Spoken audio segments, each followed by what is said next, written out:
Саламатсыздарбы? Кандайсыздар туугандар? Күндөгүдөй эле бүгүн эртең менен туруп телефонду жаксам, билесиздер да WhatsApp'тан видеолор, фотолор келип турат. Ошолордун арасында 2-3 видео жүрүптүр, адамдын жүрөгүн үшүн алган.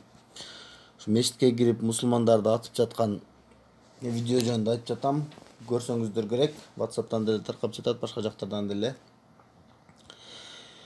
Ушул эң дүйнөдөгү коопсуз шаар деген жерде болду, Новая Зеландияда болду.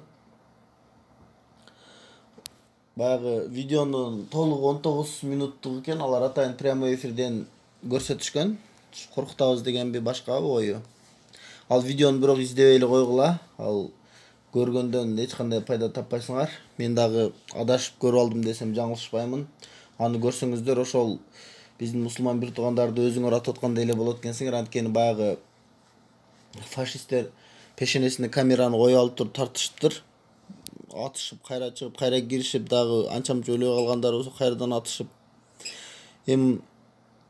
Алардын өздөрүнүн оюнда болсо, алардын максаты ушул мигранттардан тазалаш керек экен мамлекеттин. Ошолар барып, ушу мигранттар келип алышып, биздин өлкөлөргө мечиттерди курушуп, ушинтип көбөйүп атышат деген сыяктуу ойлор бар экен, алардын радикалдар деп коет. Азыр неге бул оюнду коюп алып туруп аны айтып берип атасың дегендериңер болот араңарда. Түшүнөм силердин оюңарда, бирок мен анын видеосун же сүрөтүн койгонго болбойт. Анткени бизде андай нерсеге YouTube уруксат бербейт, билесиздер.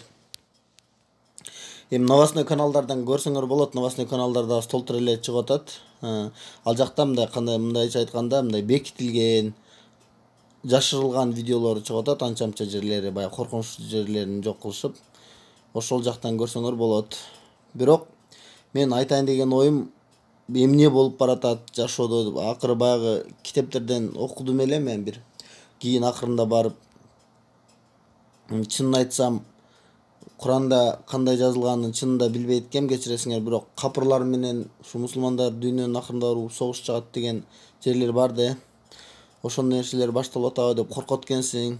Мындай нерселерди көргөнүн кийин Кудай сактасын, мындай нерсеге эч жолобосун биздин Кыргызстан өлкөсүнө, кыргыздарга, негизи эле мусулмандарга, бир дагы дүйнөдөгү мусулмандар ушунчалык жаман нерсе экен. Кечекини көрсөң, баягы байкуштар коркунучтуу өлүм менен кетишти, же болбосо билбей деле калышты. Элестесеңер, эң эле жакшы мамлекетте жашап атышса, жакшынакай тынч өлкөдө, анан киришип, өздөрүнүн мечитте кирип, Кудайдын үйү да, ошол жерге кирип сыйынып отурушса эле, бирөө эле кирип жөндөн эле атып аткан болсо, бул өтө бир жаман нерсе болду. Мен кооптонгонум дагы ушу өч алабыз деген биздин адамдар болуп калышы мүмкүн. Биздин адамдар деген кандай мусулман жактан өч алабыз деген адамдар болуп калышы мүмкүн, бирок эч качан андай жолго барбаш керек. Өч алабыз деген бул эң жаман нерсе. Баягы мисалы үчүн ислам өлкөлөрүндө алар мусулман эмес, ошолар мусулмандарды жаман көрдүрүп жатат. Ошолордун айнанда ушундай нерселер чыгып атат десем жаңылышмаймын. Ошон үчүн мындай нерсеге эч качан өч алабыз дебеш керек. Алар дагы ошол эле баягы исламды жаманып алып, башка адамдарды атып аткан, өлтүрүп аткан адамдар сыяктуу. Булардын дагы ошондой адамдары бар да. Булардын максаттары эле негизи дүйнө жүзүнө согуш алып келүү, булар дүйнө жүзүн жок кылуу булар. Ошондуктан мындай нерселерге мындай аябай терең караш керек. Анткени булар капырлар да, булар ушуларды атты деп биз дагы ойлошубуз керек. Анткени ойлобошубуз керек. Анткени алардын деле бардыгы бизге жамандык каалабайт. Алар деле бизди жакшы көрүп, бизди урматтагандар толтура. Просто арасында ошондой адамдары бар.